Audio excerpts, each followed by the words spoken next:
अस्सलाम वालेकुम सब दोस्तों उम्मीद है सब खैरियत नाल होणगे जी। मेरा अज दा ਇਹ ਜਿਹੜੀ ਵੀਡੀਓ ਬਣਾਉਣ ਦਾ ਮਕਸਦ ਇਹ ਆ ਕਿ ਥੋੜਾ ਜਿਹਾ ਆਪਣੇ ਵੱਡੇ ਭਰਾ ਜਿਹੜੇ ਨੇ ਉਹਨਾਂ ਨੂੰ ਸਮਝਾਵਾਂ ਕਿ ਖੁਦਾਰਾ ਜਿਹੜੇ ਰਾਹ 'ਤੇ ਤੁਸੀਂ ਤੁਰੇ ਜੇ ਇਹਦੇ ਤੋਂ ਥੋੜਾ ਜਿਹਾ ਹੱਥ ਚੁੱਕੋ ਤੇ ਤੁਸੀਂ ਜਿਹੜਾ ਆਪਣੀ ਇੱਕ ਗਰੁੱਪ ਨੂੰ ਉਦੋਂ ਤੱਕ ਮਜ਼ਬੂਤ ਹੁੰਦਾ ਵਾ ਜਦੋਂ ਤੱਕ ਉਹਦੇ ਵਿੱਚ ਉਹਦੇ ਕਾਰਕੁਨ ਦੀ ਇੱਜ਼ਤ ਹੋਵੇ ਤੇ ਕਾਰਕੁਨ ਉਹਦੇ ਨਾਲ ਹੋਣ, ਉਹਦੇ ਨਾਲ ਉਹਦੇ ਬੰਦੇ ਜਿਹੜੇ ਨੇ ਖਲੋਤੇ ਹੋਣ, ਤਦ ਹੀ ਉਹ ਜਿਹੜਾ ਗਰੁੱਪ ਹੈ ਕਾਮਯਾਬ ਹੁੰਦਾ ਵਾ।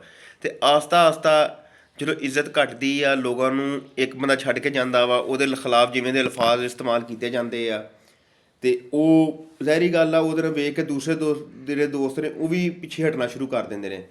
ਤੇ ਇਸ ਲਈ ਥੋੜਾ ਜਿਹਾ ਇਸ ਗੱਲ ਤੋਂ ਹੱਥ ਚੁੱਕੋ। ਮੈਂ ਵੇਖਣ ਦਿਆ ਵਾਂ ਕਿ ਦਿਨ ਬ ਦਿਨ ਜਿਹੜਾ ਵਾ ਚੌਰੀ ਬਰਜੀਸ ਗਰੁੱਪ ਜਿਹੜਾ ਕਮਜ਼ੋਰ ਹੋਣ ਦਿਆ, ਲੋਕ ਛੱਡ ਕੇ ਜਾਂਦੇ ਨੇ। ਉਹਨਾਂ ਨੂੰ ਮਨਾਉਣ ਦੀ ਬਜਾਏ, ਉਹਨਾਂ ਨੂੰ ਨਾਲ ਲਾਉਣ ਦੀ ਬਜਾਏ ਅੱਗੋਂ ਉਹਨਾਂ ਨੂੰ ਮਤਲਬ ਕਿ ਇਹੋ ਜਿਹੇ ਕਮੈਂਟਸ ਕੀਤੇ ਜਾਂਦੇ ਨੇ, ਇਹੋ ਜਿਹੀਆਂ ਪੋਸਟਾਂ ਲਾਈ ਜਾਂਦੀਆਂ ਨੇ ਕਿ ਉਹਨਾਂ ਦੀ ਹੋਰ ਦਿਲਦਾਰੀ ਹੋਵੇ ਤੇ ਉਹ ਹੋਰ ਪੱਕੇ ਹੋ ਜਾਣ ਉਸ ਗਰੁੱਪ ਦੇ ਵਿੱਚ ਜਿਹਦੇ ਲੋਕ ਗਏ ਨੇ। ਹੁਣ ਸਾਡੇ ਇਹੀ ਗੱਲ ਜਿਹੜੀ ਹੈ, ਤੁਸੀਂ ਦੂਸਰੇ ਪਹਿਲੂ ਨਾਲ ਵੀ ਸੋਚੋ ਕਿ ਜਿਹੜੇ ਬਾਜਵਾ ਗਰੁੱਪ ਜਿਹੜਾ ਵਾ ਉਹਦੇ ਵਿੱਚੋਂ ਬੰਦੇ ਛੱਡ ਕੇ ਕਦੀ ਵੀ ਨਹੀਂ ਜਾਂਦੇ ਹੈਗੇ। ਬਾਜਵਾ ਗਰੁੱਪ ਛੱਡ ਕੇ ਬੰਦੇ ਕੋਈ ਵੀ ਨਹੀਂ ਗਏ ਹੈਗੇ। ਕਿਉਂ ਨਹੀਂ ਗਏ ਹੈਗੇ? ਕਿ ਉਹ ਬੰਦੇ ਨੂੰ ਜਾਣ ਹੀ ਨਹੀਂ ਦਿੰਦੇ। ਉਹ ਬੰਦੇ ਨਾਲ ਉਹਨਾਂ ਦਾ ਅਗਰ ਆਪੋਜੀਸ਼ਨ 'ਚ ਵੀ ਰਹੇ ਨੇ ਤੇ ਉਹਨਾਂ ਨੇ ਬੰਦੇ ਨਾਲ ਇੰਨਾ ਤਾਵਨ ਰੱਖਿਆ ਵਾ, ਬੰਦਿਆਂ ਦੀ ਇੰਨੀ ਇੱਜ਼ਤ ਕੀਤੀ ਹੈ ਕਿ ਲੋਕ ਉਹਨਾਂ ਨੂੰ ਛੱਡ ਕੇ ਨਹੀਂ ਗਏ ਹੈਗੇ।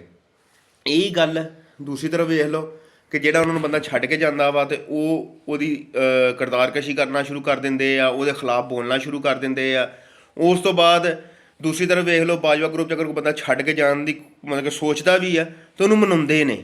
ਸਾਡੇ ਵੱਲ ਜਦੋਂ ਇਲੈਕਸ਼ਨਾਂ ਦੇ ਵਿੱਚ ਇੱਕ ਮਾਡਲ ਚਾਂਸ ਗਰੁੱਪ ਨਾਲ ਲੱਗਾ ਸੀ ਤੇ ਮੈਨੂੰ ਪਤਾ ਵਾ ਇਸ ਗੱਲ ਦਾ ਕਿ 4-5 ਵਾਰੀ ਉਹਨਾਂ ਗਏ, ਉਹਨਾਂ ਨੂੰ ਮਨਾਉਣ ਦੀ ਕੋਸ਼ਿਸ਼ ਕੀਤੀ, ਉਹਨਾਂ ਨੂੰ ਨਾਲ ਲਾਉਣ ਦੀ ਕੋਸ਼ਿਸ਼ ਕੀਤੀ, ਹਰ ਹੱਦ ਤੱਕ ਉਹਨਾਂ ਨੂੰ ਮਨਾਉਣ ਦੀ ਕੋਸ਼ਿਸ਼ ਕੀਤੀ ਗਈ। ਲੇਕਿਨ ਜਦੋਂ ਦੂਸਰੇ ਪਾਸੇ ਆ ਜੀ ਬਰਜੀਸ ਗਰੁੱਪ ਵੱਲ, ਬਰਜੀਸ ਗਰੁੱਪ ਦਾ ਜਿਹੜਾ ਕੋਈ ਬੰਦਾ ਨਾਰਾਜ਼ ਹੁੰਦੇ ਨੇ ਉਹਨੂੰ ਕਹਿੰਦੇ ਦਫਾ ਕਰੋ ਜੀ, ਇਹਦਾ ਕਿਹੜਾ ਕੋਈ ਵੋਟ, ਇਹਨੂੰ ਕਿਹੜਾ ਕੋਈ ਜਾਣਦਾ, ਇਹਦੀ ਕਿਹੜੀ ਕੋਈ ਵੁੱਕਤ ਹੈ। ਤੇ ਇਸ ਲਈ ਥੋੜ੍ਹਾ ਜਿਹਾ ਨਾ ਖਿਆਲ ਕਰੋ ਕਾਰਕੁਨਾਂ ਦੀ ਇੱਜ਼ਤ। ਤੁਸੀਂ ਇਹ ਗੱਲ ਵੀਡੀਓ 'ਤੇ ਬਣਾ ਕੇ ਚਾੜ੍ਹਦੇ ਰਹੇ ਜੇ ਕਿ ਬਹੁਤ ਇੱਜ਼ਤ ਕਰਨੇ ਆ, ਬਹੁਤ ਇੱਜ਼ਤ ਕਰਦੇ ਆ, ਲੇਕਿਨ ਜਦੋਂ ਤੁਸੀਂ ਇੰਜ ਦੇ ਕੋਈ ਅਲਫਾਜ਼ ਇਸਤੇਮਾਲ ਕਰਦੇ ਜੇ ਤਾਂ ਸਾਰਿਆਂ ਨੂੰ ਪਤਾ ਲੱਗ ਜਾਂਦਾ ਵਾ ਕਿ ਤੁਸੀਂ ਕਾਰਕੁਨਾਂ ਦੀ ਕਿੰਨੀ ਕੁ ਇੱਜ਼ਤ ਕਰਦੇ ਜੇ। ਤੁਹਾਡਾ ਬਹੁਤ ਜ਼ਿਆਦਾ ਸ਼ੁਕਰੀਆ। ਮੈਂ ਇਹ ਸਿਰਫ ਇਸ ਗੱਲ ਕੇ ਵੀਡੀਓ ਚਾੜੀ ਆ ਕਿ ਜਿਹੜਾ ਵੀ ਤੁਹਾਨੂੰ ਛੱਡ ਕੇ ਜਾਂਦਾ ਵਾ ਉਹ ਕੀ ਪਤਾ ਕੱਲ੍ਹ ਨੂੰ ਉਹ ਦੁਬਾਰਾ ਤੁਹਾਡੀ ਪਾਰਟੀ ਦੇ ਵਿੱਚ ਫਿਰ ਸ਼ਾਮਲ ਹੋਣ ਦੀ ਖੁਆਇਸ਼ ਜ਼ਾਹਿਰ ਰੱਖੇ ਜਾਂ ਤੁਹਾਡੇ ਨਾਲ ਫਿਰ ਕੰਮ, ਲੇਕਿਨ ਤੁਸੀਂ ਜਦੋਂ ਇੰਜ ਦੀਆਂ ਗੱਲਾਂ ਕਰਦੇ ਜੇ ਤਾਂ ਫਿਰ ਉਹ ਪੱਕਾ ਹੋ ਜਾਂਦਾ ਵਾ, ਉਹ ਵਾਕਈ ਹੀ ਫਿਰ ਛੱਡ ਕੇ ਟੁਰ ਜਾਂਦਾ ਹੈ। ਅਤੇ ਇਸ ਲਈ ਤੁਹਾਨੂੰ ਥੋੜ੍ਹਾ ਜਿਹਾ ਹੌਸਲੇ ਨਾਲ ਕੰਮ ਲਵੋ। ਤੁਹਾਡਾ ਬਹੁਤ ਜ਼ਿਆਦਾ ਸ਼ੁਕਰੀਆ।